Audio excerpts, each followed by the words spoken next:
मूर्तिजापूरमध्ये पावसापूर्वीच मान्सूनचा कहर, रस्ते जलमय, नागरिकांची मोठी गैरसोय।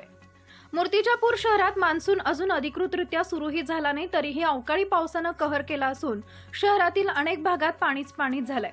जलभरावामुळे नागरिकांचं दैनंदिन जीवन विस्कळीत झालंय। मंगळवारच्या दिवशी मूर्तिजापूर नगरीचा साप्ताहिक बाजार असतो। या बाजाराच्या दिवशी मोठ्या प्रमाणात शेतकऱ्यांचं व इतर व्यापाऱ्यांच्या मालाचं सुद्धा नुकसान झालंय।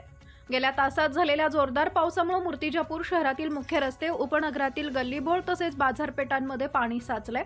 काही भागात नाल्यांमध्ये साठलेला कचरा व निकृष्ट ड्रेनेज व्यवस्थेमुळे सांडपाण्याचं प्रमाणही वाढले असून दुर्गंधीचं साम्राज्य पसरलंय। तसेच काही ठिकाणी मार्गावर खड्डे असल्यामुळे वाहनधारकांना त्रास सहन करावा लागतोय।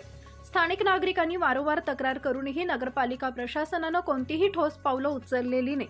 दरवर्षी अशीच परिस्थिती निर्माण होते, मात्र दरवेळी तीव्र निषेधानंतर काही दिवसांची तात्पुरती उपाययोजना केली जाते।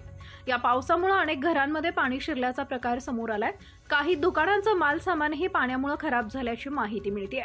नागरिकांनी प्रशासनाकडे नुकसान भरपाईची मागणी केली आहे। विशेष म्हणजे पुढील 3 तासात जिल्ह्यामध्ये काही ठिकाणी विजांच्या कडकडाटासह सोसाट्याच्या वाऱ्यासह आणि मेघगर्जनेसह पाऊस पडण्याची शक्यता आहे। नागरिकांनी सतर्क राहावे। इंडिया न्यूज R7 उपसंपादक मोहम्मद रिजवान सिद्दीकी।